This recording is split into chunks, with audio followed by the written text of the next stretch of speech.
Guys, welcome to another crash course. बहुत सारी चीज़ें हैं जो कि हमें सीखनी है अभी भी और आपको भी रिवाइज करनी है। कुछ चीज़ें ऐसी हैं जो बेसिकली हमारे एनालिसिस में नहीं आती।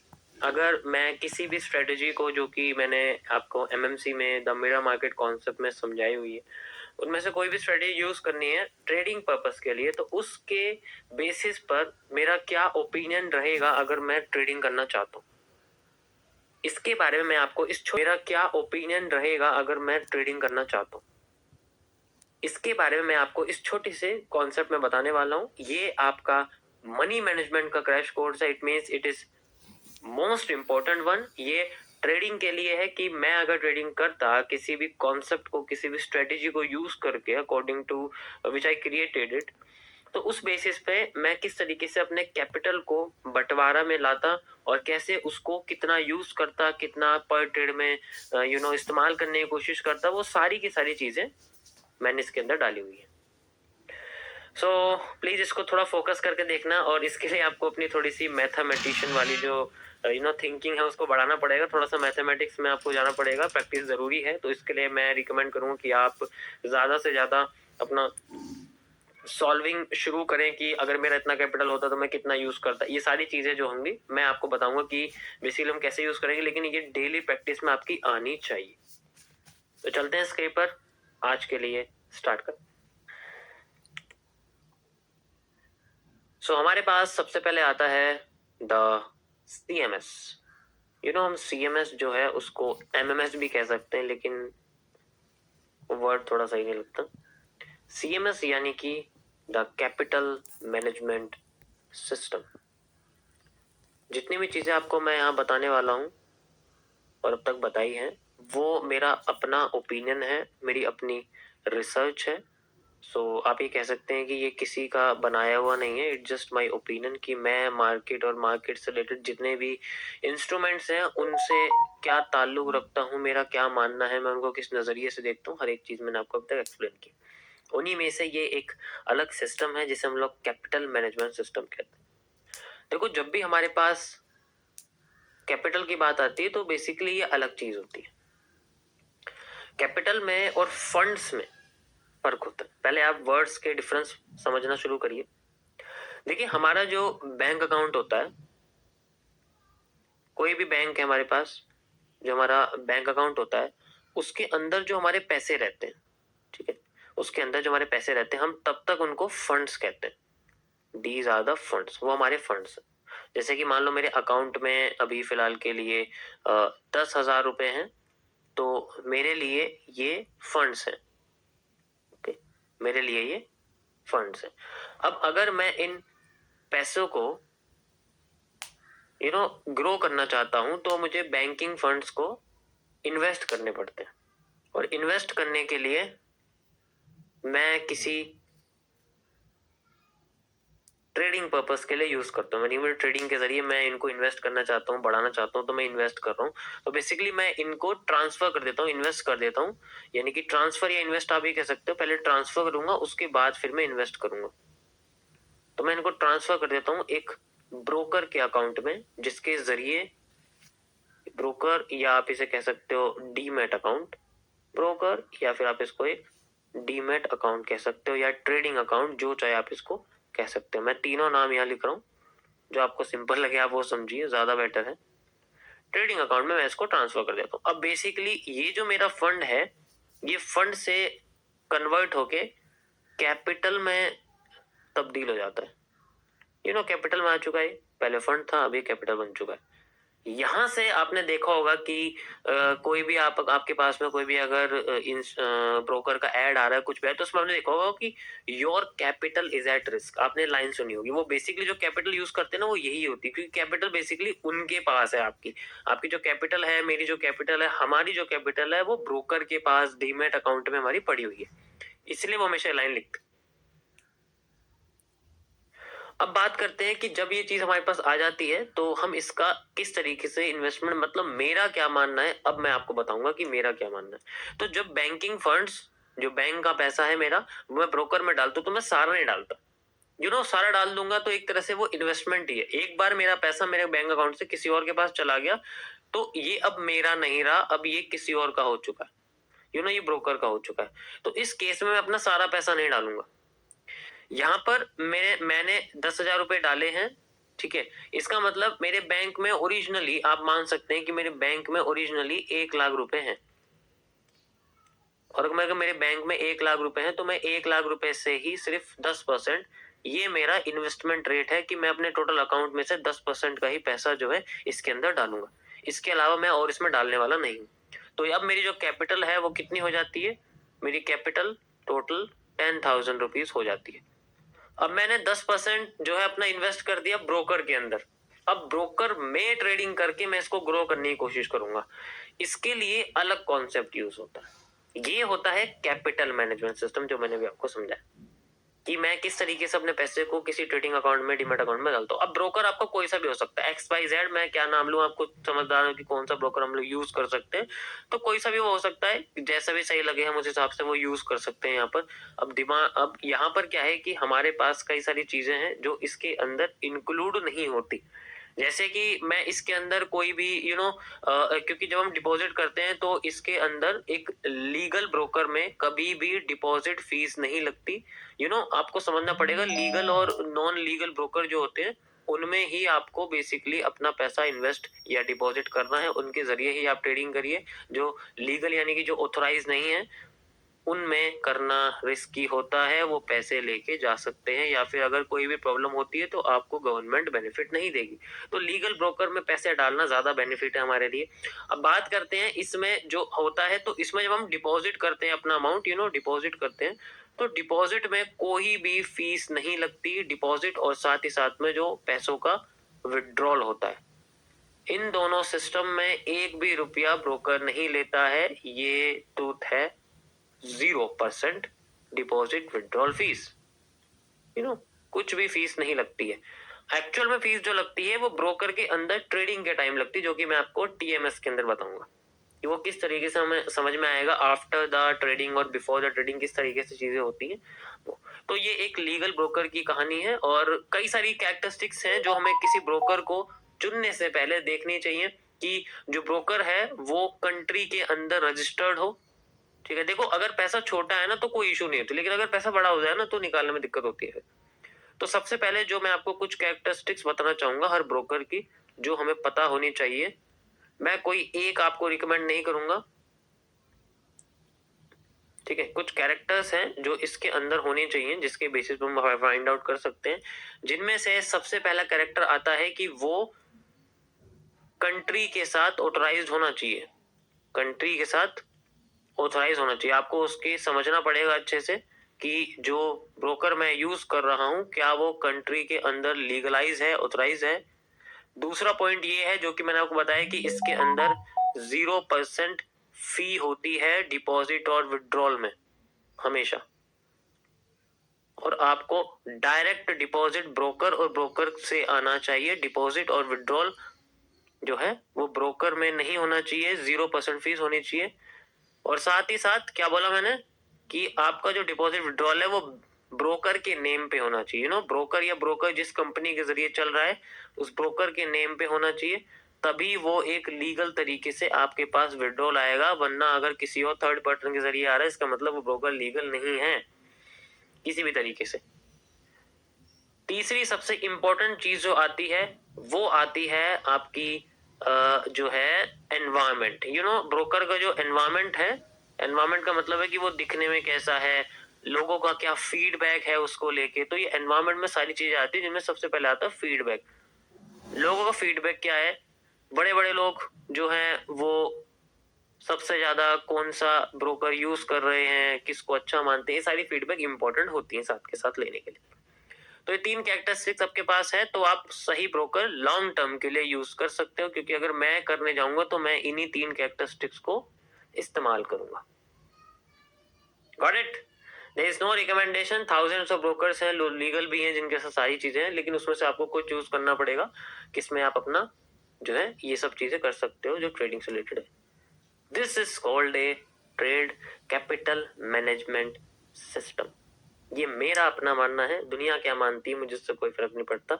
अब रही बात ये जो ब्रोकर्स की है, ये बेसिकली कई तरीके के होते हैं। अब मैं आपको इसके अंदर थोड़ी सी डिफाइन यहाँ करके बताने वाला हूँ कि ये जो ब्रोकर है ना, ये बेसिकली आपके कई तरीके के होते हैं।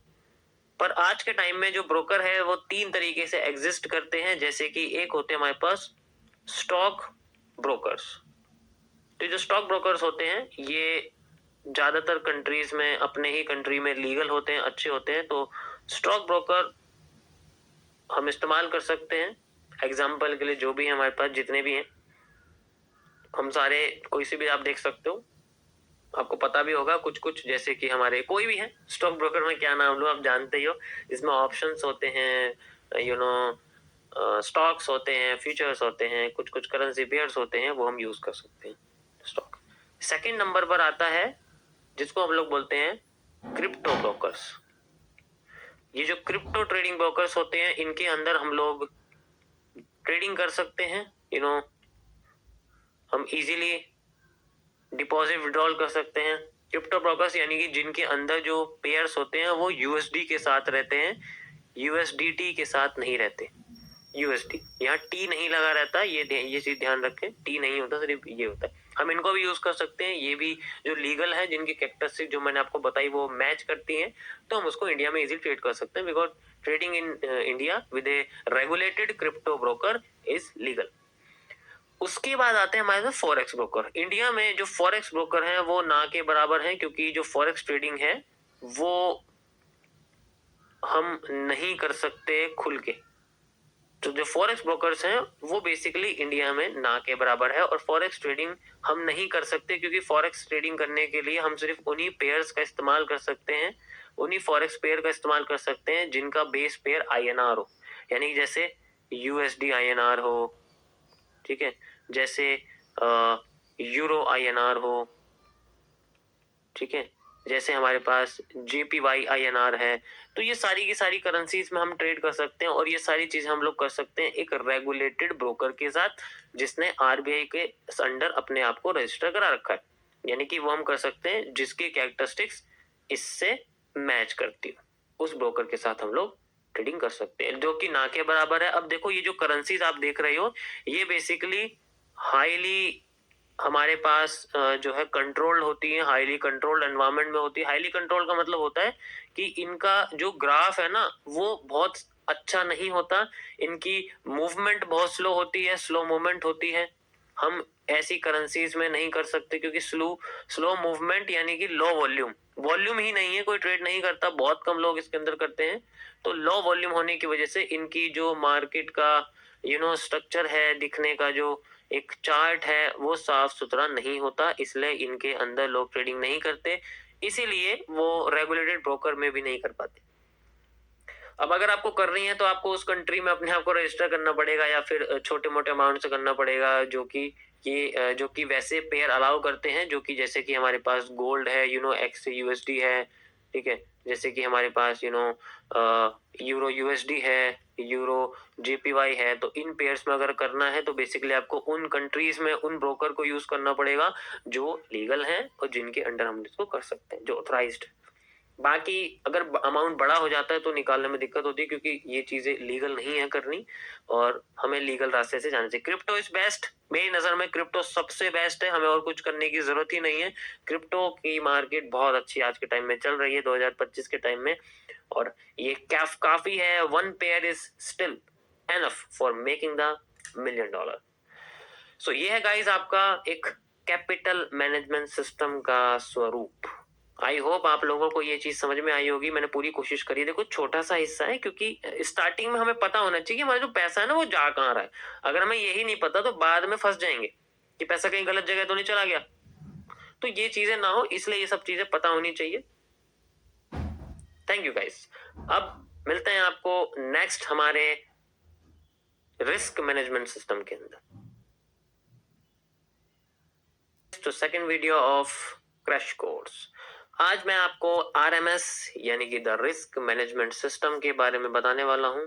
ये आपका CMS के बाद है। कल मैंने आपको CMS यानी कि पिछली वीडियो में मैं आपको CMS के बारे में बताया था, आपने देखा होगा। यहाँ पर मैंने इजीली आपको अच्छे से एक्सप्लेन किया था। ये है देखो, ये जो शीट्स के स्क्रीनशॉट हैं ये आपको PDF के फॉर्म में मिल जाएंगे, यानी कि एक इमेज मिल जाएगी इसी के अंदर। तो आप इजीली इनको देख लेना, आपको लिखने की कोई जरूरत नहीं, बस आप इसको ध्यान से समझिए, बहुत ज्यादा इंपॉर्टेंट है। RMS यानी कि होता है हमारा the risk management system, and it is one of the most powerful structure जो मैंने बनाया हुआ है। ये मेरा अपना मानना है, ये मेरा अपना कॉन्सेप्ट है। किस तरीके से हम ट्रेडिंग करते वक्त अपने कैपिटल को कंट्रोल्ड एनवायरनमेंट में रख सकते हैं ताकि कम से कम नुकसान और ज्यादा से ज्यादा फायदा हो सके। Risk management system, RMS। जैसे कि हमारी कैपिटल अब जैसे ही अकाउंट में आने के बाद फंड से कन्वर्ट होके कैपिटल में बन चुकी है, ठीक है, जो हमारा पैसा है, तो उसके बाद हम लोग किस तरीके से ट्रेडिंग करते वक्त अपना रिस्क मैनेज कर सकते हैं। देखो, जो रिस्क मैनेजमेंट सिस्टम कहता है वो ये कहता है कि मेरा मानना ये है कि इसके अंदर हमें अपनी कैपिटल डिविडेंड को करना चाहिए, यानी कि हमें कैपिटल को डिवाइड करना चाहिए, हमें अपनी कैपिटल को डिवाइड करना चाहिए।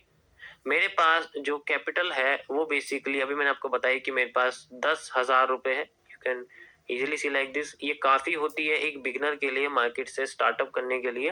तो मैं एक बिगिनर हूँ, तो मेरा स्टार्टअप है कि मैं 10,000 रुपए से करूँ, जो कि मेरे टोटल कैपिटल का 10% है। मेरे पास टोटल 1,00,000 रुपए है, तो मैंने 10,000 रुपए यहाँ पर लगा दिए। अब मैं इसको डिवाइड करूंगा। अब किस तरीके से डिवाइड करना है, इसको डिवाइड मुझे करना है बेसिकली कई सारे पार्ट्स में, जिनमें से सबसे पहला जो पार्ट है वो आता है मेरा द रिस्क यानी कि होता है लॉस या स्टॉप लॉस पर ट्रेड। मैं हर एक ट्रेड में कितना लॉस लेना चाहता हूं, कितना स्टॉप लॉस, कितना रिस्क लेना चाहता हूं, ये मेरी यहां पर चीजें लगी हुई हैं। अब अगर हम इसको ध्यान से देखेंगे तो बेसिकली कई सारी चीजें हैं जो यूज कर सकते हैं हम। इनमें से सबसे पहले चीज आती है हमारे पास कि मैं अपने कैपिटल का सिर्फ 1% से 3% तक का लॉस लूंगा। 1% से 3% तक का लॉस लूंगा। ये ज्यादा इंपॉर्टेंट है। तो इसके हिसाब से जो मेरी कैपिटल है वो कितना हो गया, वो मेरा हो चुका है 100 रुपए से 300 रुपए का मेरा जो है लॉस हो चुका, स्टॉप लॉस। ये मेरा स्टॉप लॉस है जो हिट होगा आफ्टर रॉन्ग ट्रेड, या फिर मार्केट अगर मेरे फेवर में नहीं जाएगी तो मेरे सिर्फ इतने पैसे जाने चाहिए पर ट्रेड के अंदर।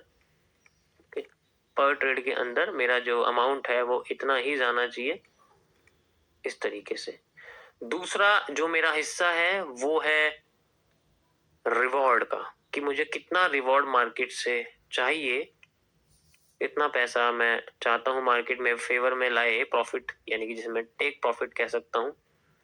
ठीक है, देखो ये फिक्स नहीं होता, ये हमारा आप कह सकते हो डिपेंडेबल है। ऐसा कोई सिस्टम नहीं जिसमें आपको पहले से फिक्स मिले। तो ये डिपेंडेबल होता है कि हमें कितना मिले बेसिकली। लेकिन एक हम नंबर सेट कर सकते हैं अगर हम अपने बेसिस पे लाना चाहें। तो एक नंबर है कि या तो हम अपने स्टॉप लॉस से ज्यादा ही लें। अगर हम 1% का 1% का अगर मेरा यहाँ पर SL यूज हुआ है तो मेरा जो टेक प्रॉफिट है वो हमेशा 2% से ज्यादा ही होना चाहिए। तो मेरा जो टेक प्रॉफिट है, मेरा जो यहाँ पर रिवॉर्ड है जो मुझे चाहिए, वो मेरे अमाउंट से 2% ज्यादा ही होना चाहिए। यानी कि अगर मेरा मान लो 100 रुपए का स्टॉप लॉस यहाँ लगा हुआ है तो मुझे जो प्रॉफिट है वो हमेशा 200 रुपए से ज्यादा ही होना चाहिए, इससे कम नहीं होना चाहिए। क्योंकि अगर मेरी ट्रेड 2 लॉस होती है तो मेरा इतना जा सकता है, दोबारा से मैं कॉस्ट टू कॉस्ट पे आ जाऊंगा। तो ये चीजें डिपेंड करती हैं। बाकी इसके अंदर एक और कॉम्प्लेक्सिटी है जो मैंने ऐड करी है कि अगर मैं यहाँ पर एक ट्रेड को 2 हिस्सों में डिवाइड कर देता हूं, मेरा क्या मानना है, मैं किस तरीके से जो है यहाँ पर RMS को यूज करता हूँ कि जो मेरा जो डिवाइड एंड रूल का सिस्टम है वो किस तरीके से करता है कि मैं यहाँ पर 2 ट्रेड टोटल एग्जीक्यूट करने की कोशिश करूंगा, जिनमें से परसेंटेज जो है टोटल वो हमारी जो है वो 1% ही रहेगी। उसके अंदर कोई इंक्रीमेंट नहीं है, 1% का ही यहाँ पर जो है मेरा रिस्क रहेगा।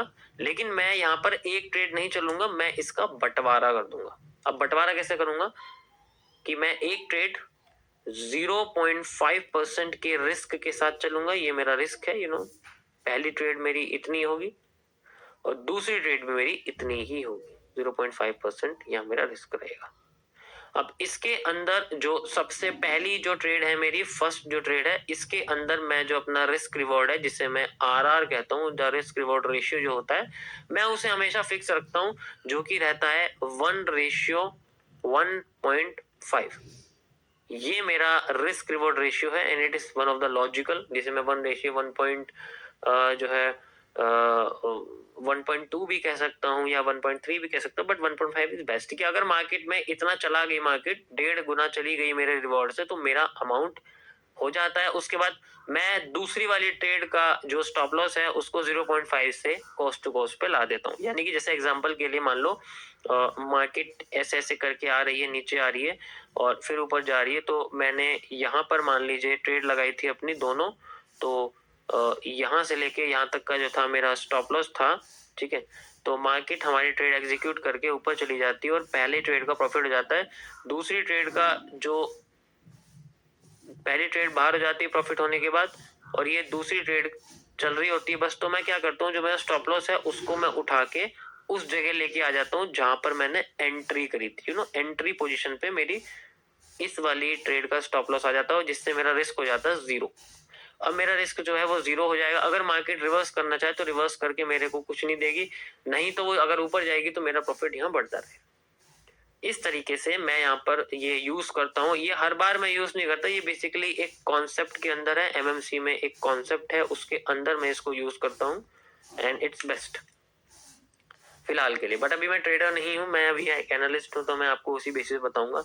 इस तरीके से आप रिस्क मैनेजमेंट के जो चीजें हैं उनको समझ सकते हैं, कर सकते हैं। ये मेरा अपना मानना है एंड इट्स वेरी इफेक्टिव। देखो, कभी भी किसी भी कंडीशन में हमारा जो रिस्क है वो कभी भी 1% से या 3% से ज्यादा नहीं होना चाहिए, कभी भी नहीं होना चाहिए। बैलेंस बढ़ रहा है तो हमें अपने रिस्क को भी उसी परसेंटेज से बढ़ाना है जितने परसेंटेज से हमारा बैलेंस बढ़ रहा है। मान लीजिए हमारा बैलेंस 10% बढ़ चुका है, तो मैं रिस्क में भी 10% इंक्लूड कर दूंगा। अब मैं 1.1% का रिस्क लूंगा, इस तरीके से चलेगा, लेकिन होगा वो वैसे बेसिकली बैलेंस का 1% ही। तो यहाँ पर इस तरीके से हम जो है रिस्क मैनेजमेंट को अपना यूज करते हैं। ये हमारा बेस्ट बेस्ट सेटअप है जो मैं मानता हूँ अकॉर्डिंग टू दिस, क्योंकि जब हम इसको फिट करेंगे किसी भी स्ट्रेटेजी के अंदर तो ये बहुत अच्छी तरीके से काम करते हुए हमें दिखाता है।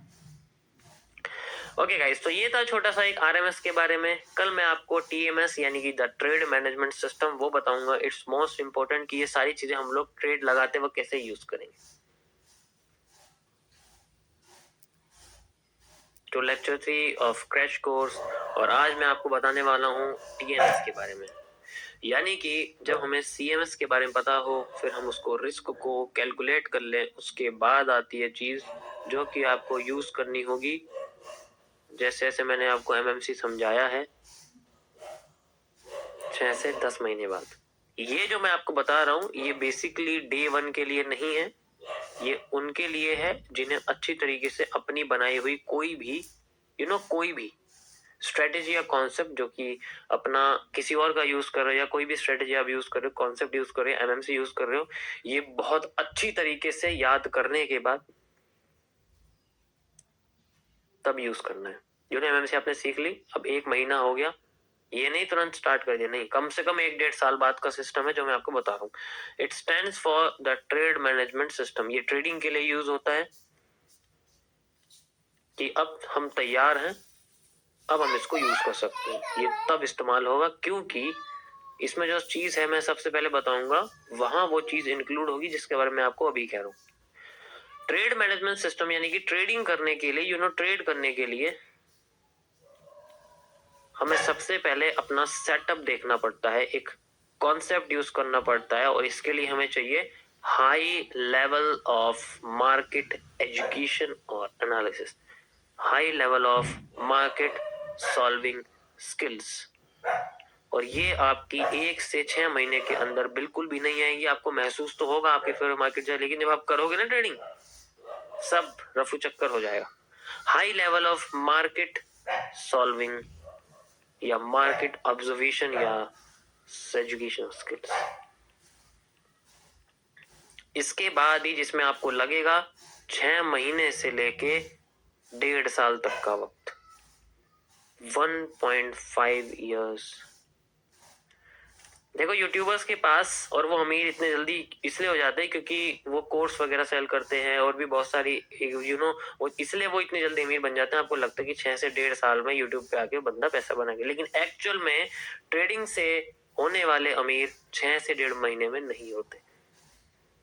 ठीक है, वो 6 से 1.5 साल में नहीं होते, वो टाइम लगता है उनको, 3 साल 4 साल लगता है, तब जाके उनका असली पैसा, एक वेल्थ क्रिएट होती है।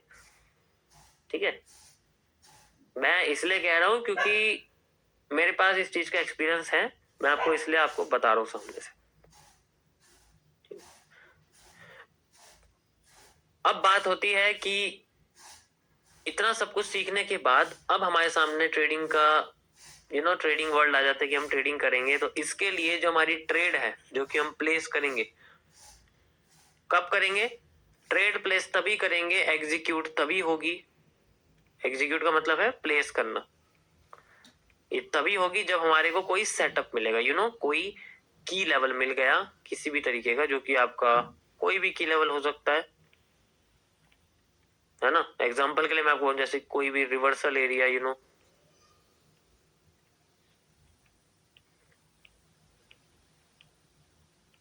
कोई भी रिटेस्टिंग एरिया हो सकता है, कुछ भी हो सकता है अभी।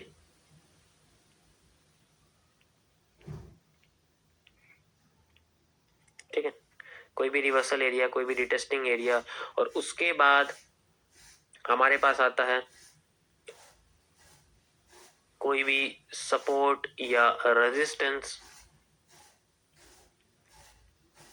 देखो ये की लेवल होते हैं, कोई भी हो सकता है। कोई भी फेयर वैल्यू गैप, FVG जिसे हम लोग बोलते हैं, जिसे हम लोग फेयर वैल्यू गैप भी कह सकते हैं।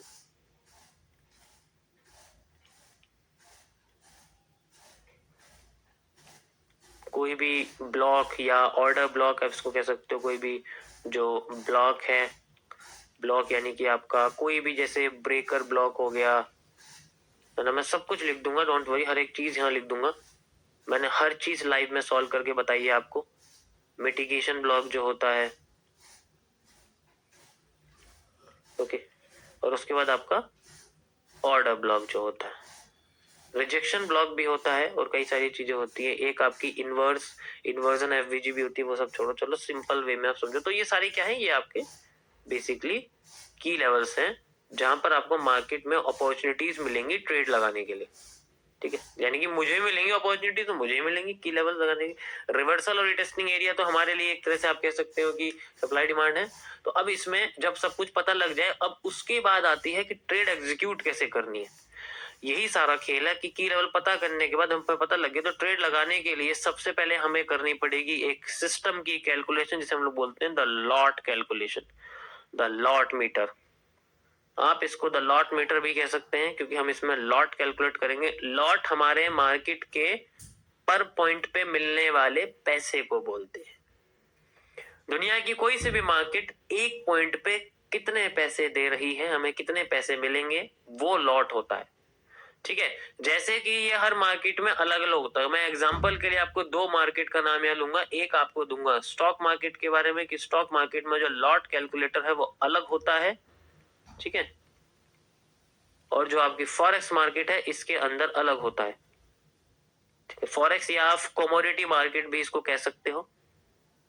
ठीक है,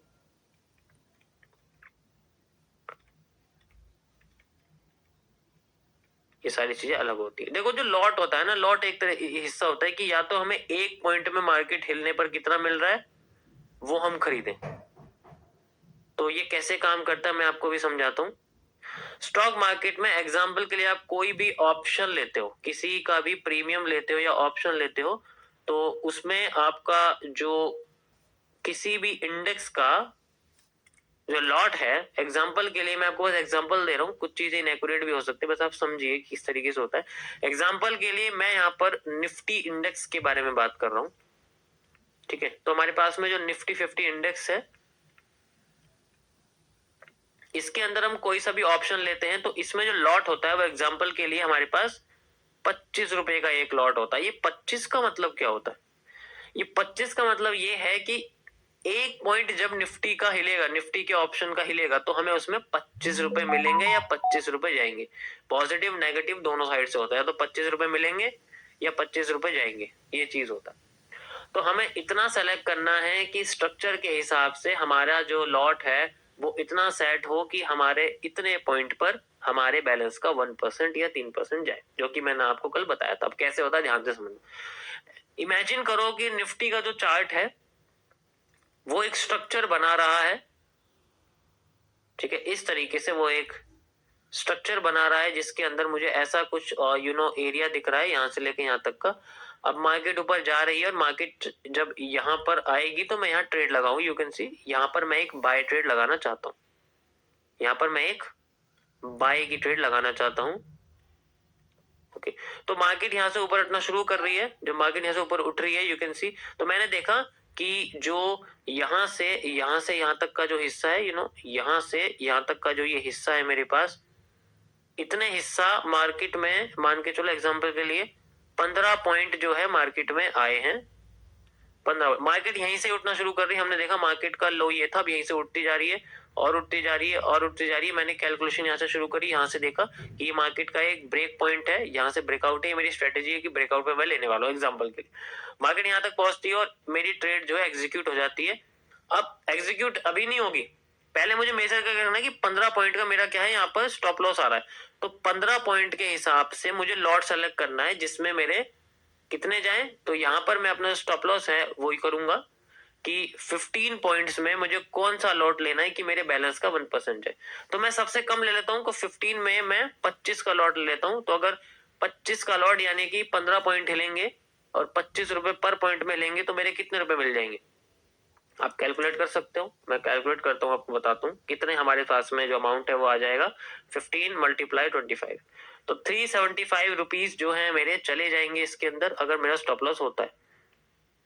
अब आप देखो क्या 375 रुपीज मेरे बैलेंस का 1% या 3% के अंडर आ रहा है। तो मेरा बैलेंस जो है एग्जाम्पल के लिए मानो यहाँ पर जो मेरा बैलेंस है वो है यहाँ पर अभी फिलहाल के लिए 25,000 सॉरी 10,000 जो मैंने आपको कल बताया था 10,000 रुपीज है मेरे पास। तो 10,000 रुपीज के हिसाब से क्या ये 3% के अंदर आ रहा है, नहीं ये ज्यादा आ रहा है। इसका मतलब ये है कि मैं इंडियन मार्केट में 10,000 रुपए से ट्रेडिंग नहीं कर सकता, मुझे बैलेंस ज्यादा ही बड़ा चाहिए। तो ये तो मिनिमम है, सोचो बड़ा आ गया स्टॉप लॉस 15 पॉइंट से बड़ा आ गया तब कितना होगा। तो इसीलिए मैं इसका 2 गुना यानी कि अब मैं जो कैपिटल है वो डालूंगा इसके अंदर 25,000 मान लो, या फिर 20,000 मैंने डाल दिया या 20,000 मैंने डाल दिया। सोचो अब 20,000 के हिसाब से ये सही आ रहा है, ठीक है। ये 1% के अंदर भी आ रहा है, 1% और 3% के अंडर में आ रहा है। 1% कितना होगा 20,000 का 200 रुपए और 3% 600 रुपए, तो 200 600 के बीच में ही आ रही ना भाई वैल्यू ये। तो इसका मतलब मैं इसको यूज कर सकता हूँ। अब मैंने इसको यूज करा और उसके बाद जो मेरी जो भी मेरी स्ट्रेटेजी जस्ट लाइक मार्केट ऊपर जाएगी यहाँ तक मैंने टेक प्रॉफिट लगाया है, ठीक है। तो जितना भी मेरा प्रॉफिट है, और मान लो मेरा जो टेक प्रॉफिट है वो लगा हुआ है यहाँ पर 45 पॉइंट्स का। यहाँ पर मेरे को जो take profit according to structure मैंने एमएमसी से यहाँ डिमांड मेजर करी और यहाँ तक मेरा जो टेक प्रॉफिट है वो 45 पॉइंट्स का आ रहा है। तो इसके हिसाब से अगर मैं इसमें 25 से मल्टीप्लाई कर दूंगा तो प्रॉफिट मेरा कितना निकल के आ जाएगा, आप समझ ही सकते हो। 45 मल्टीप्लाई 15 तो मेरे पास आ जाएगा 675। तो मेरा जो प्रॉफिट है वो बेसिकली कितना निकल के आ जाएगा 675 का। ये मेरा प्रॉफिट है जो कि हमेशा मेरे स्टॉप लॉस से बड़ा ही होना चाहिए। ये मेरे प्रॉफिट से आप कह सकते हो कि 2 गुना ही आया करीब करीब। सॉरी गलत कर दिया मैंने 45 मल्टीप्लाई 25 यस 1100 आएगा। थोड़ा सा गलत हो गया, कोई बात नहीं, मैं इसको ठीक कर देता हूँ। तो आप समझ सकते हो क्योंकि ज्यादा है 1125। तो इतना यहाँ पर टेक प्रॉफिट मेरा यानी कि प्रॉफिट निकल के आया। अब इसके अंदर मुझे माइनस करने पड़ेंगे ब्रोकरेज चार्जेस और साथ में कुछ कमीशन, साथ में कुछ सेबी चार्जेस, ये सब मिला मिलू के आप कह सकते हो कि 1,000 रुपए का मेरा प्रॉफिट यहाँ निकल के आ जाएगा। सो इस तरीके से हम लोग लॉट कैलकुलेट करते हैं, ये स्टॉक मार्केट के अंडर आता है। एक दो बार इसको अच्छे से देखना तो आपको समझ में आ जाएगा मुझे कैसे करना है। अभी मैंने क्या देखा है कि अभी हमारे पास एग्जांपल के लिए 15 पॉइंट का स्टॉप लॉस है और ये हमें डिसाइड पहले ही करना है। देखो अब आपको जो टाइम फ्रेम है वो ऐसे सेट करना पड़ेगा। टाइम फ्रेम के बारे में ओरिजिनली मैंने एमएमसी के कोर्स में बताया हुआ है आपको अच्छे से, और लाइव स्ट्रीम पे बताया हुआ है कि टाइम फ्रेम हमें कौन सा सेलेक्ट करना पड़ता है अपनी कैपेसिटी के हिसाब से। तो उसके बेसिस पे इतना समय मिले कि हम लोग मार्केट के लो से लेके उसकी एंट्री तक का जो साइज है वो साथ के साथ मेजर कर लें तुरंत पहले ही, और उसके हिसाब से जो हमारे पास पॉइंट्स आएगा उसे हम पहले से कैलकुलेट करके लॉट को सेलेक्ट कर लें ट्रेड करने के लिए। फिर मार्केट में यहाँ पेंडिंग ऑर्डर लगा दें या डायरेक्ट लगा दें। उससे क्या होगा कि हमारे पास इनिशियली में पता रहेगा कि हाँ मेरा इतने लॉट में इतना अमाउंट जाएगा, ज्यादा नहीं जाना चाहिए, वरना आपके अकाउंट में 1200-1300 रुपए तो लॉस में चले जाएंगे। जितना प्रॉफिट हो रहा है पता भी नहीं लगने का, यूं ही मार्केट चल जाएगी।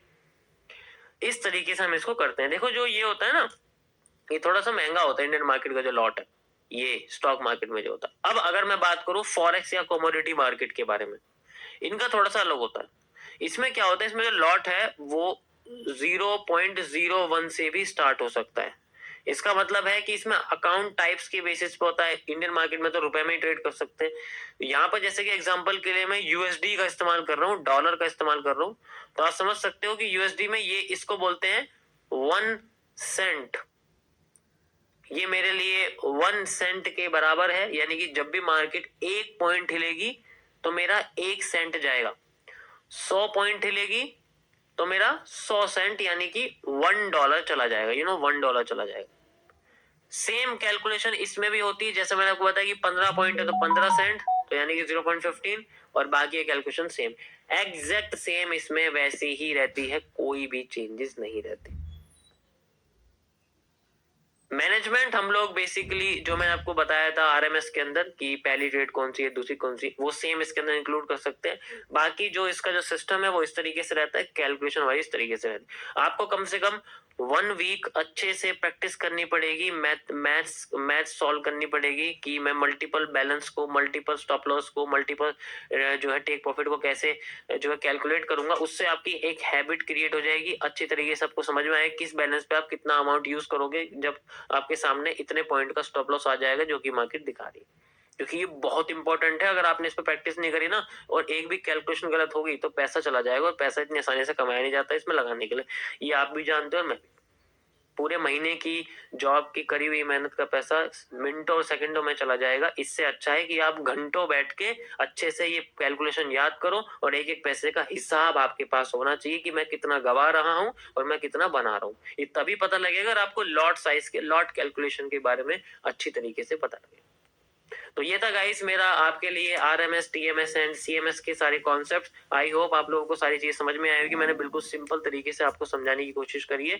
ये जो पेज है जिसमें मैंने तीनों यहाँ पर कॉन्सेप्ट को समझाए हैं, ये तीनों पेज आपको मिल जाएंगे, इनके स्क्रीनशॉट इसी वीडियो के जो है अंदर आपको इमेज के फॉर्म में मिल जाएंगे। इनको अच्छे से प्लीज प्रैक्टिस करिए, और हर एक चीज आपको धीरे धीरे करके समझनी है, और ये तभी यूज करना है टीएमएस जब आप बिल्कुल तैयार हो जाएं, आपके कॉन्सेप्ट आपके दिमाग और हाथ में रट चुके हो, मार्केट को आप अच्छी तरीके से समझ पा रहे हो, आपकी एक्यूरेसी बहुत अच्छी आती हो, और आपका जो कॉन्फिडेंस है वो बहुत अच्छा हो, मोटिवेशन हो, डर ना लगता हो, उसके बाद ही आप ये चीज कर सकते हो। क्योंकि अगर आपको प्रैक्टिस करते टाइम ही मार्केट के मूव आने से पहले डर लग रहा है तो सोचो आपने अगर ट्रेड लगा रही हो तब तो